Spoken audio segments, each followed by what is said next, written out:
Sir നമസ്കാരം. നമ്മുടെ confident group chairman CJ Roy അല്ലെങ്കിൽ അതിൻ്റെ ഉടമസ്ഥൻ അദ്ദേഹത്തിൻ്റെ മരണശേഷം കഴിഞ്ഞ ദിവസം ഒരു പത്രസമ്മേളനം നടന്നു. അതിൻ്റെ ഡയറക്ടർ TA ജോസഫാണ് പത്രസമ്മേളനം നടത്തിയത്. അതൊരു വലിയ നീണ്ടു നിൽക്കുന്ന 1 മണിക്കൂർ നീണ്ടു നിൽക്കുന്ന ഒരു പത്രസമ്മേളനമായിരുന്നു. സാർ കണ്ടിരിക്കുന്നത് ഞാൻ വിചാരിക്കുന്നു. ആ പത്രസമ്മേളനം 1 മണിക്കൂർ നീണ്ടു നിന്നു. പക്ഷേ ഏഷ്യാനെറ്റ് പോലെയുള്ള പ്രമുഖ മാധ്യമങ്ങൾ ഇന്ന് കേരളത്തിൽ മെയിൻ സ്ഥാനങ്ങളിൽ നിൽക്കുന്ന അല്ലെങ്കിൽ ഉന്നതിയിൽ നിൽക്കുന്ന ഏഷ്യാനെറ്റ് അല്ലെങ്കിൽ മനോരമ പോലെയുള്ള 1-2 ചാനലുകൾ 1 മണിക്കൂർ അദ്ദേഹത്തിൻ്റെ പത്രസമ്മേളനം ലൈവ് ടെലികാസ്റ്റ് നടത്തി. ശരിക്കും പറഞ്ഞു കഴിഞ്ഞാൽ ഒരുപാട് പത്രസമ്മേളനങ്ങൾ അങ്ങും ഇങ്ങും കേരളത്തിലൊക്കെ നടക്കുന്നുണ്ട്. പക്ഷേ ഇതുവരെയായിട്ടും ആരും തന്നെ ഇങ്ങനെ 1 മണിക്കൂർ പത്രസമ്മേളനം കൃത്യമായിട്ട് ലൈവ് പല പ്രോഗ്രാംസും അവരുടെ വിലപിടിപ്പുള്ള അല്ലെങ്കിൽ റേറ്റിങ്ങിൽ വരുന്ന അല്ലെങ്കിൽ ബാർക്ക് റേറ്റിങ്ങിൽ വരുന്ന അല്ലെങ്കിൽ ടൈം റേറ്റിങ്ങിൽ വരുന്ന പലതും മാറ്റി വെച്ചുകൊണ്ട് അവർ ഇത് ലൈവ് ടെലികാസ്റ്റ് നടത്തി. മനോരമയാണെങ്കിലും ശരി, ഏഷ്യാനെറ്റ് ആണെങ്കിലും ശരി. ശരിക്കും പറഞ്ഞു കഴിഞ്ഞാൽ മാധ്യമ വ്യഭിചാരം എന്ന് വേണമെങ്കിൽ ഇതിനെ വിശേഷിപ്പിക്കാം. ശരിക്കും അങ്ങയുടെ ഒരു അഭിപ്രായം എന്താണ് സാർ? ഇങ്ങനെ ഈ ഇതുപോലെയുള്ള ഈ ലൈവ് ടെലികാസ്റ്റ് ഇത്രയും വലിയൊരു ഇത് കൊടുക്കേണ്ട ആവശ്യമുണ്ടോ ഓരോ ചാനലുകാരും? ശരിക്കും സാറിൻ്റെ ഒരു അഭിപ്രായം എന്താണ്? നമ്മൾ ഈ പ്രോസ്റ്റിറ്റ്യൂട്ട്സ് എന്ന ഇംഗ്ലീഷ് വാക്കിൻ്റെ അർത്ഥം അഭിസാരിക എന്നാണ് മലയാളത്തിൽ. പ്രൊസ്റ്റിറ്റ്യൂട്ട് എന്നാണ് പല പത്രക്കാരെയും ഇന്ന് പൊതുസമൂഹം വിശേഷിപ്പിക്കുന്നത്. ഈ പ്രോസ്റ്റിറ്റ്യൂട്ടും പ്രൊസ്റ്റിറ്റ്യൂട്ടുമായിട്ടുള്ള അതിർവരമ്പ് വളരെ നേർത്തതാണ്. അതിൻ്റെ ഏറ്റവും അവസാനത്തെ ഉദാഹരണമാണ് ഏഷ്യാനെറ്റ് നടത്തിയ ഈ പത്രസമ്മേളനം. ഞാനിത് പറയുമ്പോൾ എൻ്റെ ഓർമ്മയിൽ വരുന്നൊരു കഥയാണ്. എനിക്കൊന്ന് വിക്രമാദിത്യൻ കഥകളിലാണെന്നാണ് എൻ്റെ ഓർമ്മ. ഒരു സ്ഥലത്ത് വളരെ അതിസുന്ദരിയായ ഒരു അഭിസാരികയുണ്ടായിരുന്നു.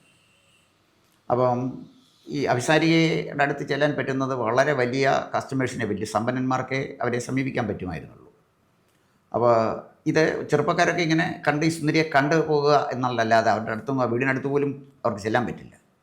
അപ്പോൾ 2 ബ്രാഹ്മണന്മാർ കുട്ടികൾ കുളിക്കാൻ ഒരു കുളിക്കടവിൽ വന്നപ്പോഴേ ഒരു ബ്രാഹ്മണൻ മറ്റേ പയ്യനോട് പറഞ്ഞു, കൊച്ചു പിള്ളേരാണ്, യുവാക്കളാണ്, ഞാൻ ഇന്നലെ ഈ അഭിസാരികയെ സ്വപ്നം കണ്ടു.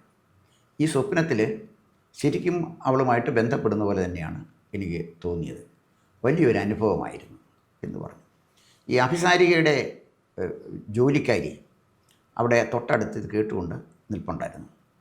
അവൾ ഇത് നേരെ ചെന്ന് അഭിസാരികയോട് പറഞ്ഞു. അഭിസാരിക രാജാവിന് ഒരു പരാതി എഴുതി കൊടുത്തു. ഈ 2 പേര്, 2 ചെറുപ്പക്കാർ എന്നെ സ്വപ്നത്തിൽ കണ്ടു. അപ്പം എന്നെ സ്വപ്നത്തിൽ കണ്ടാലും ശരി, അവർക്ക് ആ ശാരീരിക സുഖം ലഭിച്ച സാഹചര്യത്തിൽ ഇവരെനിക്ക് പണം തരണം. ഈ ഇളയരാജ നമ്മുടെ പാട്ട് കേൾക്കുന്നതിന് കാശ് ചോദിക്കുന്ന ലെവലിൽ എനിക്ക് പണം തരണം. അപ്പോൾ എൻ്റെ റേറ്റ് ഇത്രയാണ്, ഇത്ര സ്വർണ്ണ നാണയം എനിക്ക് അവർ തന്നേ പറ്റുള്ളൂ. ഞാനവിടെ ചെന്നോ ഇല്ലെന്നുള്ള പ്രശ്നമല്ല, ഞാനാണല്ലോ അവർക്കൊരു സുഖം കൊടുക്കാൻ ഹേതുവായ ആൾ, അതുകൊണ്ട് എനിക്ക് ആ പണം തന്നേ പറ്റുന്നു. അപ്പോൾ രാജാവ് ഈ ചെറുപ്പക്കാരെ വിളിച്ചിട്ട് പറഞ്ഞു. അവൾ പറഞ്ഞ് ശരിയാണ്, അവളെ നീ സ്വപ്നം കണ്ടു. സ്വപ്നത്തിൽ എന്തൊക്കെയാണ് കണ്ട? അപ്പോൾ സ്വപ്നമൊക്കെ വിശദീകരിച്ചു. ഓക്കെ, അപ്പോൾ നീ അവിടെ റേറ്റ് ഇത്ര സ്വർണ്ണ നാണയമാണ്, ആ സ്വർണ്ണ നാണയം നീ കൊടുത്തേ പറ്റുള്ളൂ, അത് നിൻ്റെ ശിക്ഷയാണ് എന്ന് പറഞ്ഞു. അപ്പോൾ ഇവൻ പറഞ്ഞു, ഞാനൊരു നിവൃത്തിയില്ലാത്തവനാണ്, എവിടുന്നേലും കാശ് കൊണ്ടുവരാം, എന്നാലും ഞാൻ അവരെ ജീവിതത്തിൽ ആദ്യമായിട്ട് ഇപ്പോൾ ഈ രാജാവിൻ്റെ മുന്നിൽ നിൽക്കുമ്പോഴാണ് ഞാൻ അവരെ കാണുന്നത്. രാജാവ് പറഞ്ഞു, അതൊന്നും പറഞ്ഞാൽ പറ്റില്ല, നീ ശിക്ഷിച്ചു പണം കൊണ്ടുവന്നേ പറ്റുമെന്ന് പറഞ്ഞു. ഇവൻ എവിടെയോ പോയി കഷ്ടപ്പെട്ട് ഈ 100 സ്വർണ്ണ നാണയം, പിന്നെ ശിക്ഷ വിധിച്ച സ്വർണ്ണ നാണയം കൊണ്ടുവന്നൊരു കിഴിക്കെട്ടായിട്ട് രാജാവിൻ്റെ മുന്നിൽ സമർപ്പിച്ചു. അപ്പോൾ ഈ അഭിസാരിയെ വിചാരിച്ച് അവക്കുള്ള പണമാണല്ലോ. അപ്പോൾ അവളുടെ അടുത്ത് നിന്ന് നിൽക്കാൻ പറഞ്ഞു. അപ്പോൾ രാജാവ് പറഞ്ഞൊരു കണ്ണാടി കൊണ്ടുവരാൻ പറഞ്ഞു. ഒരു കണ്ണാടി കൊണ്ടുവന്നു. അപ്പോൾ എന്നിട്ട് പറഞ്ഞു, നിനക്ക് ആ കണ്ണാടിയിൽ എന്താ കാണാൻ ഒക്കുന്നതെന്ന് ചോദിച്ചു. അത് ഈ സ്വർണ്ണ നാണയം ഇവിടെ കിഴിക്കെട്ടായിട്ട് വെച്ചിരിക്കുന്ന, ഒരു കിഴിയായിട്ട് വെച്ചിരിക്കുന്നതാണ്. ആ കണ്ണാടിയിലുള്ള സ്വർണ്ണ നാണയം നീ എടുത്തുകൊണ്ട് പോയിക്കോളാൻ പറഞ്ഞു. ശിക്ഷ അവനെ വിധിച്ചില്ലേ, കണ്ണാടിയിലുള്ള സ്വർണ്ണ നാണയം നീ എടുത്തുകൊണ്ട് പോയിക്കോളാൻ പറഞ്ഞു. ഇത് രസകരമായൊരു കഥയാണ്. ഈ സ്ഥിതിയിലാണ് ഇന്ന് ഈ കണ്ണാടിയിൽ കാണുന്ന ഇത്തരം സ്ഥിതിയാണ്, അല്ലെങ്കിൽ ഈ പ്രോസ്റ്റിറ്റ്യൂട്ടിൻ്റെ മനോഭാവത്തോടെ കേരളത്തിൽ പ്രവർത്തിക്കുന്ന പത്രദൃശ്യ മാധ്യമങ്ങൾ. ഇവറ്റകളെ എനിക്ക് വെറുപ്പാണ്, ദിവസവും രാവിലെ കള്ളവുമായിട്ട് വരുന്നവരെ. അപ്പം ഈ പ്രൊസ്റ്റിറ്റ്യൂട്ട്സ് എന്തും ചെയ്യും. ഏഷ്യാനെറ്റിൻ്റെ വിലപ്പെട്ട സമയം എന്നാണ് ഞാൻ കരുതുന്നത്. അവർക്ക് അങ്ങനെ കരുതണമെന്നില്ല. അതാണ് ഞാൻ നേരത്തെ പറഞ്ഞത്. അല്ല, അതാ പറഞ്ഞത്. ഇത്രയും സമയം ഈ TA ജോസഫ് എന്ന് പറയുന്ന കോൺഫിഡൻറ്റ് ഗ്രൂപ്പിൻ്റെ ഇപ്പോഴത്തെ മാനേജിങ് ഡയറക്ടർക്ക് ഒരു പത്രസമ്മേളനം നടത്താൻ മാറ്റിവെച്ചു എന്ന് പറഞ്ഞാൽ ഒരു മാധ്യമ സ്ഥാപനത്തിന്, മനോരമയിൽ ഇത് തന്നെ കൊടുത്തു. മനോരമ പിന്നെ എനിക്കൊരു വിലയുള്ള പത്രമല്ല മനോരമ. ഞാൻ എൻ്റെ വ്യക്തിപരമായ അഭിപ്രായത്തിൽ CP രാമസ്വാമി അയ്യർ ചെയ്ത ഏറ്റവും വലിയ കാര്യം ഈ മെയിൻ സെൻട്രൽ റോഡ് നിർമ്മിച്ചതോ അല്ലെങ്കിൽ കേരള യൂണിവേഴ്സിറ്റി സ്ഥാപിച്ചതോ അല്ല, ഈ മലയാള മനോരമ അടച്ചു കൂട്ടിയതാണ്. അതാണ് ഞാൻ അദ്ദേഹത്തിനെ ബഹുമാനിക്കുന്നത്.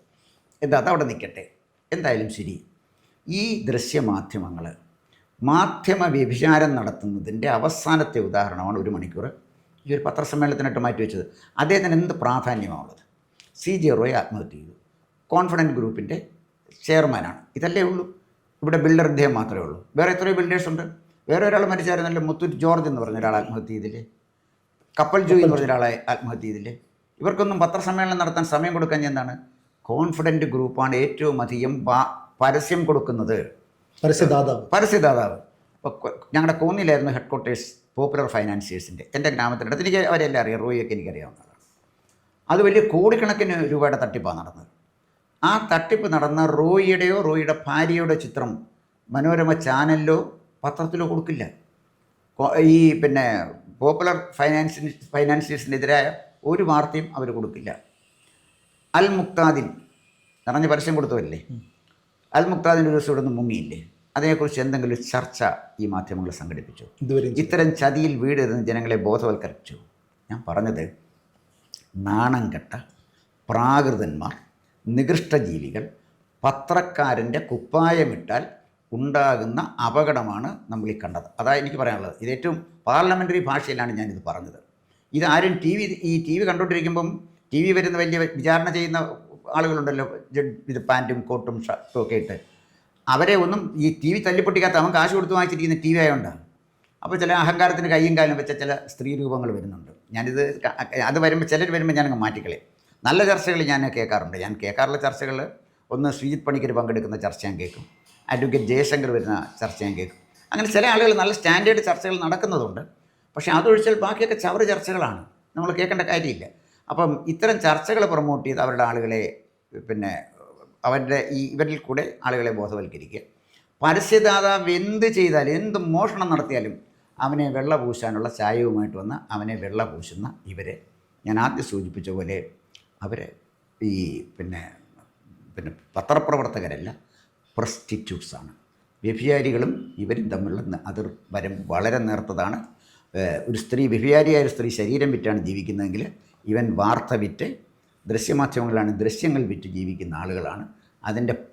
അതാണ് നമ്മൾ ഈ ഏഷ്യാനെറ്റിൽ കണ്ടതെന്നാണ് എൻ്റെ വ്യക്തിപരമായ അഭിപ്രായം. അല്ല, അങ്ങ് ഇത് പറയുമ്പോൾ എനിക്കൊരു കാര്യം ഓർമ്മ വരുന്നത്, TA ജോസഫ് കഴിഞ്ഞ അതേ പത്രസമ്മേളനത്തിൽ പറഞ്ഞ വേറൊരു കാര്യമുണ്ട്. ഈ സോഷ്യൽ മീഡിയ ആണ് ഏറ്റവും കൂടുതൽ കോൺഫിഡൻറ്റ് ഗ്രൂപ്പിനെ ഏറ്റവും മോശമായി ചിത്രീകരിച്ചു എന്നുള്ളത്. ഇപ്പോൾ ഇതും കൂടി പറയുമ്പോൾ അവർ ഒന്നും കൂടി ഉറപ്പിക്കും കോൺഫിഡൻറ്റ് ഗ്രൂപ്പിനെ നമ്മൾ ചിത്രീകരിച്ചു എന്നുള്ള തോന്നലായിരിക്കും വരിക. അല്ല, അത് വരും. ഞാൻ ചോദിക്കുന്നത്, മലയാള മനോരമയിലെ കുറച്ച് നാൾ മുമ്പ് ഒരു പരസ്യം ഉണ്ടായിരുന്നു, ഞങ്ങൾ സത്യമാണ് പറയുന്നതെന്ന്. അതായത് പത്രം പരസ്യം കൊടുക്കുക, ഞങ്ങളുടെ പത്രം വായിക്കണം, ഞങ്ങൾ സത്യം പറയുന്നുണ്ടെന്ന്. ഒരു പത്രം ഇതിനേക്കാൾ അധപ്പതിക്കേണ്ട കാര്യമില്ലല്ലോ. മാതൃഭൂമിയും കൊടുത്തു, ഞങ്ങൾ സത്യം പറയുന്ന പത്രമാണ്. പണ്ട് പിന്നെ ദേശീയ സ്വാതന്ത്ര്യ സമരം നടത്തിയപ്പോൾ ആണുങ്ങളാരണ്ട് കൊള്ളാവുന്നവന് ഈ പത്രം നടത്തിയിരുന്നത് കൊണ്ട് അതിൻ്റെ എന്ത് പിന്നെ മൂല്യമായി ഇപ്പോൾ ഇരിക്കുന്നവർക്കുള്ളതെന്ന് എനിക്കറിഞ്ഞുകൂടാ. ഇപ്പോൾ പണ്ട് കേശവമേനോൻ്റെ കാലത്ത് അദ്ദേഹം പറയത്തില്ലായിരുന്നല്ലോ ഞാൻ എൻ്റെ പത്രത്തിൽ വരുന്ന സത്യമാണെന്ന്. ഇപ്പോഴത്തെ നടത്തിപ്പുകാർക്ക് അത് പറഞ്ഞേ പറ്റുള്ളൂ, സത്യമായി ഞങ്ങൾ പറയുന്നത്. കാരണം ജനങ്ങൾ സംശയിച്ചു തുടങ്ങി, അതുകൊണ്ടല്ലേ ഇത് പറയുന്നത്. അപ്പോൾ ഇവർ ഈ സോഷ്യൽ മീഡിയയെ അറ്റാക്ക് ചെയ്യുന്നതിന്, സോഷ്യൽ മീഡിയ എല്ലാം നല്ലതാണെന്ന് എനിക്ക് അഭിപ്രായമില്ല. പക്ഷേ പത്രദൃശ്യ മാധ്യമങ്ങൾ തിരസ്കരിക്കുന്ന വാർത്തകൾ, സത്യസന്ധമായ വാർത്തകൾ പുറത്തു കൊണ്ടുവരുന്ന സോഷ്യൽ മീഡിയയാണ്. ഇവിടെ ചില 5 സ്റ്റാർ ഹോസ്പിറ്റലുകൾ നടത്തുന്ന ചൂഷണം സോഷ്യൽ മീഡിയയാണ് കൊണ്ടുവന്നിരിക്കുന്നത്. അതുപോലെ തന്നെ ഈ ബിൽഡേഴ്സ് നടത്തുന്ന ചൂഷണം സോഷ്യൽ മീഡിയയാണ് പുറത്തു കൊണ്ടിരിക്കുന്നത്. കൈക്കൂലിക്കാരായ ഉദ്യോഗസ്ഥന്മാരെക്കുറിച്ചുള്ള വാർത്തകൾ സോഷ്യൽ മീഡിയയാണ് കൊണ്ടുവന്നിരിക്കുന്നത്. കൈക്കൂലിക്കാരായ മന്ത്രിമാരെക്കുറിച്ചുള്ള വാർത്തകൾ അവരാണ് കൊണ്ടുവന്നിരിക്കുന്നത്. ഇതൊക്കെ സോഷ്യൽ മീഡിയ അല്ലേ കൊണ്ടുവന്നത്? സോഷ്യൽ മീഡിയ അല്ലാതെ ഈ നമ്മുടെ മുഖ്യധാര പത്രദൃശ്യ മാധ്യമങ്ങൾ ജനങ്ങളുടെ മുന്നിൽ കൊണ്ടുവന്ന ഒരു കാര്യം പറയൂ. ആടോ മാഞ്ചിയത്തിനെ തട്ടിപ്പ് നടത്തിയില്ലേ, കൊണ്ടുവന്നിട്ടുണ്ടോ? അൽ മുക്താദിനെ കൊണ്ടുവന്നിട്ടുണ്ടോ? ഇവർ കൊണ്ടുവന്നില്ല, കൊണ്ടുവരത്തില്ല. അതാണ് ഞാൻ പറഞ്ഞത്. പരസ്യക്കാരൻ്റെ പണം വാങ്ങി ഉപജീവനം കഴിക്കുന്നവൻ ഏത് ഏഷ്യാനെറ്റ് നടത്തിയാലും ഏത് വലിയ ചാനൽ നടത്തിയാലും അവന് അത്രയൊക്കെ വിലയുള്ളൂ. ആളുകൾ പിന്നെ ചാനൽ വെച്ച് കാണുന്നു എന്നുള്ളതല്ലാതെ അത് വിശ്വസിക്കത്തില്ല. ഇവരെ ഈ ജനങ്ങളോട് ചെയ്ത ഏറ്റവും വലിയ തെറ്റാണ് ഈ മനുഷ്യന് 1 മണിക്കൂർ കൊടുത്തത്. അദ്ദേഹത്തിൻ്റെ 10 മിനിറ്റത്തെ കാര്യമേ ഉള്ളൂ. ഞാൻ കണ്ടു അദ്ദേഹം പറഞ്ഞ എന്താണെന്നറിയാം, അത് ശ്രദ്ധിച്ചു. ആയിക്കോട്ടെ, ഈ പത്രസമ്മേളനത്തിൽ ഇപ്പോൾ അങ്ങ് പറഞ്ഞൊരു കാര്യം ഇരിക്കട്ടെ, എനിക്ക് അതിന് മുമ്പ് ഒരു കാര്യം കൂടി ചോദിക്കാനുണ്ട്. ഈ പത്രസമ്മേളനത്തിൽ ടി.എ. ജോസഫ് ഉയർത്തിയ അല്ലെങ്കിൽ വിഷയങ്ങളെക്കുറിച്ച് എന്താണ് അങ്ങയുടെ അഭിപ്രായം? അതാണ് ഞാൻ പറയാൻ വന്നത്. അപ്പം ഈ ടി.എ. ജോസഫ് പറഞ്ഞ 2-3 കാര്യമാണ്. ഒന്ന്, ഇവരെ ഉപദ്രവിക്കുന്നത്, പിന്നെ രതീഷ് പറഞ്ഞ പോലെ തന്നെ സോഷ്യൽ മീഡിയ എന്ത് ചെയ്തു? സോഷ്യൽ മീഡിയയ്ക്ക് കിട്ടിയ ഇൻഫർമേഷൻ അവർ കൊടുത്തു, അതല്ലേ ചെയ്തുള്ളൂ. ഇവിടെ പ്രശ്നം ഇപ്പോഴും ദുരൂഹമായിട്ട് നിൽക്കുന്ന എന്തിന് ഡോക്ടർ CJ റോയ് ആത്മഹത്യ ചെയ്തു, അതിന് മറുപടി ഇല്ലല്ലോ. പിന്നെ അദ്ദേഹം പറഞ്ഞ എന്താണ്, ഇൻകം ടാക്സ് വകുപ്പ് അവരോട് വളരെ ആദരവോടു കൂടിയാണ് പെരുമാറിയത്. CJ റോയിയുടെ സഹോദരൻ CJ ബാബു എന്താണ് പറഞ്ഞത്? പേരെടുത്ത് ഒരു ഇൻകം ടാക്സ് ഉദ്യോഗസ്ഥൻ്റെ പേര് പറഞ്ഞുകൊണ്ട് അദ്ദേഹം ഞങ്ങളെ ഉപദ്രവിച്ചു. അവരുടെ ക്രൂരമായ പീഡനം കൊണ്ടാണ് എൻ്റെ സഹോദരൻ ആത്മഹത്യ ചെയ്യേണ്ടി വന്നതെന്ന് പറഞ്ഞാൽ CJ ബാബു CJ റോയുടെ സഹോദരനാണ്. ഇപ്പോൾ ടി.എ. ജോസഫ് പറയുന്നു, MD പറയുന്നു, വളരെ മാന്യമായിട്ടാണ് അവർ പെരുമാറിയത്. പിന്നെ അദ്ദേഹം പറയുന്നൊരു കാര്യം, നിക്ഷേപകരെ ആരെയും കളിപ്പിച്ചിട്ടില്ല. കളിപ്പിച്ചിട്ടുണ്ടോ നമുക്ക് അഭിപ്രായമില്ലല്ലോ. നിക്ഷേപകരെ കളിപ്പിച്ചു എന്നൊന്നും നമുക്ക് അഭിപ്രായമില്ലല്ലോ. പിന്നെ മറ്റു പ്രധാനപ്പെട്ട ഒരു കാര്യം പറയുന്നത്, ഇവരെ ഇപ്പോഴും പിന്നെ 0 ലയബിലിറ്റിയിലാണ് അവർ നടക്കുന്നത്. ഒരു ലയബിലിറ്റി അവർക്കില്ല, അല്ലായിരിക്കാം. പക്ഷേ സിമ്പിളായിട്ട് ഞാനൊരു കാര്യം ചോദിക്കട്ടെ. 12 റോൾസ് റോയ്സ് കാർ, ബുഗാട്ടി പോലെയുള്ള പിന്നെ അഡ്വാൻസ്ഡ് ലക്ഷറി കാർ, അതല്ലെങ്കിൽ ലംബോർഗിനി പോലുള്ള കാറുകൾ, ഈ റോൾസ് റോയ്സിൻ്റെ വിലപിടിപ്പുള്ള കാറാണ്. ഈ അദ്ദേഹത്തിൻ്റെ ഗാരേജിൽ ഇത് മുഴുവൻ നിറച്ചിട്ടിരിക്കുകയാണ് ഈ വാഹനങ്ങളെല്ലാം. ഒരു ബിൽഡർക്ക് എങ്ങനെയാണ് രതീഷെ ഇത്രമാത്രം വാഹനങ്ങൾ വാങ്ങിക്കാൻ പറ്റുന്നത്? ഇദ്ദേഹത്തിന് 12 കാറിൽ ഒരു പ്രാവശ്യം സഞ്ചരിക്കാൻ പറ്റുമോ? ഒരു കാറിൽ ഒരു പ്രാവശ്യമല്ലേ സഞ്ചരിക്കാൻ പറ്റുമോ? കൊട്ടാര സദൃശ്യമായ വീട് എവിടെയോ വെക്കുന്നു എന്നാണ് വാർത്തയുണ്ടായിരുന്നത്. ഞാൻ പറഞ്ഞു വന്നതിൻ്റെ കാര്യം, ഇദ്ദേഹത്തിന് അഫോർഡ് ചെയ്യാൻ പറ്റുന്ന ലക്ഷറി അല്ല അദ്ദേഹം അഫോർഡ് ചെയ്തെന്നാണ് ഞാൻ പറഞ്ഞത്. ഇപ്പോൾ അദാനി, അംബാനി അവരൊക്കെ ഉണ്ടല്ലോ, അവരൊരു കെട്ടിടം വയ്ക്കുന്നു എന്ന് പറഞ്ഞാൽ അവരുടെ വരുമാനം അങ്ങനെയാണെന്ന് നമുക്ക് പറയാം. അപ്പോൾ ടാറ്റ ബിസിനസ് ചെയ്യുന്നത് കണ്ടുകൊണ്ട് ഒരു കൊച്ചു ബിസിനസ്സുകാരന് ടാറ്റയാക്കാൻ പറ്റുമോ? അവൻ്റെ വരുമാനം അതല്ലേ. എന്താണ് ഡോക്ടർ CJ റോയിയുടെ വരുമാനം? എവിടെ നിന്നാണ് ഈ വരുമാനം കിട്ടിയത്? ഈ വരുമാനത്തിൽ എത്ര % അദ്ദേഹത്തിൻ്റെ ലാഭം? അദ്ദേഹം സത്യസന്ധമായിട്ട് തന്നെ ബിസിനസ് ചെയ്തോട്ടെ. പക്ഷേ എത്ര സത്യസന്ധമായി ചെയ്താൽ പോലും ഇത്ര വലിയൊരു ലക്ഷറി ലൈഫ് നടത്താനുള്ള പണം അദ്ദേഹത്തിന് എവിടെ നിന്ന് കിട്ടും? അതൊരു പ്രശ്നമല്ലേ? അതല്ലേ ഇൻകം ടാക്സുകാർ വരാൻ കാരണമായിട്ട് മാറിയത്. അപ്പോൾ ഇപ്പോഴും ഇദ്ദേഹം തന്നെ, അദ്ദേഹത്തിൻ്റെ MD ജോസഫും പറയുന്നില്ലല്ലോ എന്തിനാണ് ആത്മഹത്യ ചെയ്തതെന്ന്. എന്തിനാണ് ആത്മഹത്യ ചെയ്തത്? IT ഉദ്യോഗസ്ഥന്മാർ, ഇൻകം ടാക്സ് ഉദ്യോഗസ്ഥന്മാർ ദ്രോഹിച്ചിട്ടില്ല, വളരെ മാന്യമായി പെരുമാറി, ഓക്കെ. 2, അവർക്കൊരു ലയബിലിറ്റി ഇല്ല, ഓക്കെ. CJ റോയ്ക്ക് ഒരു ടെൻഷനും ഇല്ലായിരുന്നു, ഓക്കെ. മറ്റ് പ്രശ്നങ്ങളൊന്നും അദ്ദേഹത്തെ അഭിമുഖീകരിച്ചിട്ടില്ല, ഓക്കെ. ഇതെല്ലാം ഓക്കെയാണ്. പിന്നെ എന്തിന് ആത്മഹത്യ ചെയ്തു എന്നുള്ള ചോദ്യത്തിന് അദ്ദേഹത്തിന് മറുപടി ഉണ്ടോ? ഇല്ല. ഒരു രസത്തിന് എന്നാൽ ഞാൻ കുറച്ച് നാൾ ജീവിച്ചു, എനിക്ക് ഇനി സ്വർഗാരോഹണം നടത്തിയേക്കാം എന്ന് വെച്ച് റോയ് ചെയ്താണോ? അല്ലല്ലോ.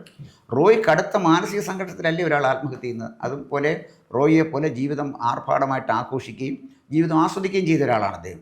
താരതമ്യേന വളരെ ചെറുപ്പത്തിലല്ലേ അദ്ദേഹം ആത്മഹത്യ ചെയ്തത്. അപ്പോൾ ആത്മഹത്യക്കൊരു കാരണമില്ലേ? ആത്മഹത്യ കാരണത്തിലേക്ക് നയിക്കുന്ന കാര്യങ്ങളാണ് ഇതൊക്കെ, നമ്മളീ പറഞ്ഞ കാര്യങ്ങളൊക്കെ.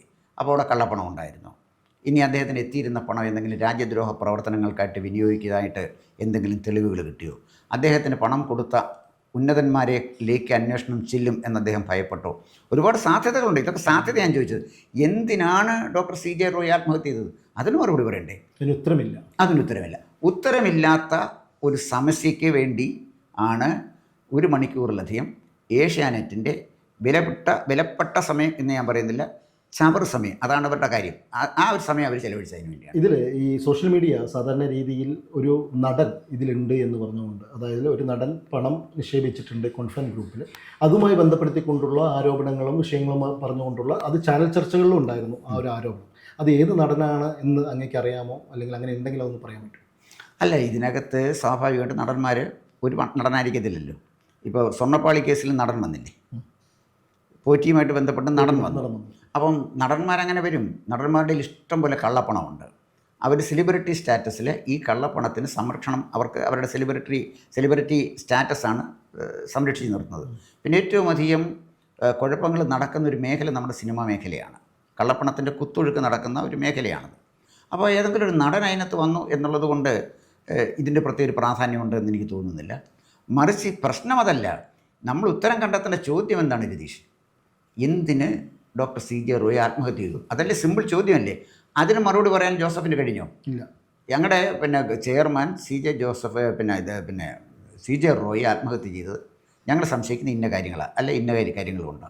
അല്ലാതെ അതിനൊരു ഉത്തരം പറയാൻ ദീർഘനേരം നീണ്ടു നിന്ന അദ്ദേഹത്തിൻ്റെ പ്രസ് മീറ്റിൽ അദ്ദേഹത്തിന് കഴിഞ്ഞില്ല. ഞാൻ പറഞ്ഞത് ഒരു കാര്യവും വിശദീകരിക്കാതെ നടന്ന കോൺഫിഡൻറ്റ് ഗ്രൂപ്പിൻ്റെ മഹത്വം മാത്രം വിശദീകരിക്കാൻ നടത്തിയ ഒരു പത്രസമ്മേളനത്തിന് വേണ്ടി എന്തിന് ഏഷ്യാനെറ്റ് ഇത്രയധികം സമയം മാറ്റിവെച്ചു? ഏഷ്യാനെറ്റ് മാത്രമല്ല, മനോരമയും.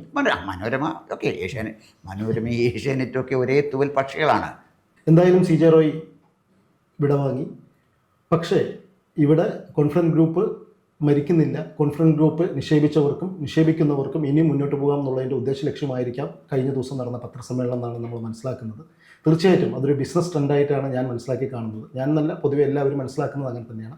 എന്തായാലും നമുക്കിനി കാത്തിരുന്ന് കാണാം കോൺഫറൻസ് ഗ്രൂപ്പ്സ് ഇനി എങ്ങോട്ട് പോകും, കോൺഫറൻസ് ഗ്രൂപ്പിൻ്റെ ഇനി വളർച്ച എങ്ങനെ ഉണ്ടാകും എന്നുള്ളത് നമുക്ക് താമസിയാതെ നമ്മുടെ മുന്നിൽ തന്നെ ഉണ്ടല്ലോ. നമുക്ക് തീർച്ചയായിട്ടും അത് പിന്നീടുള്ള സമയങ്ങളിൽ നമുക്ക് ചർച്ച ചെയ്യാം. പിന്നെ അങ്ങ് പറഞ്ഞ പോലെ ഒരു കാര്യം എനിക്കിതിൽ പറയാനുള്ളത്, ഒരു വ്യാപാരിക്ക് അല്ലെങ്കിൽ ഒരു വ്യവസായിക്ക്, വലിയൊരു ബിൽഡേഴ്സിന് അല്ലെങ്കിൽ ഒരു ബിൽഡർ ഗ്രൂപ്പിന് അല്ലെങ്കിൽ ഇത്രയും വലിയൊരു പത്രസമ്മേളനം കൊടുക്കണം, അല്ലെങ്കിൽ ഈ പത്രസമ്മേളനം ഇങ്ങനെ ലൈവ് കൊടുക്കണം എന്നൊന്നും നിർബന്ധമില്ല. പക്ഷേ എന്തുകൊണ്ട് കൊടുത്തു എന്നുള്ളത് അങ്ങ് അതിന് കൃത്യമായിട്ട് ഉത്തരം പറഞ്ഞിട്ടുണ്ട്. അത് തീർച്ചയായിട്ടും അങ്ങനെ തന്നെ ആയിരിക്കാം. ചിലപ്പോൾ ഒരു അന്നദാതാവായിരിക്കാം അവർ മുന്നോട്ട്, ഇനിയുള്ള കാലത്തും അന്നദാതാവായിട്ട് വരാനായിരിക്കാം അവർ. അതിൻ്റേതായിട്ടുള്ള ഒരു സൂപ്പിക്കൽ എന്ന് വേണമെങ്കിൽ പറയാം. തീർച്ചയായിട്ടും നമുക്ക് കാത്തിരുന്ന് കാണാം. സമയമുണ്ട്. നമുക്ക് ഇവിടെ നിർത്താം. നന്ദി, നമസ്കാരം. കൂടുതൽ വാർത്തകളും വിശേഷങ്ങളും നേരിട്ട് ലഭിക്കാൻ ജനങ്ങളിൽ നിന്ന് ജനങ്ങളിലേക്ക് ജനഭൂമി ന്യൂസ് സബ്സ്ക്രൈബ് ചെയ്യൂ. ബെൽ ബട്ടൺ അമർത്താനും മറക്കരുത്.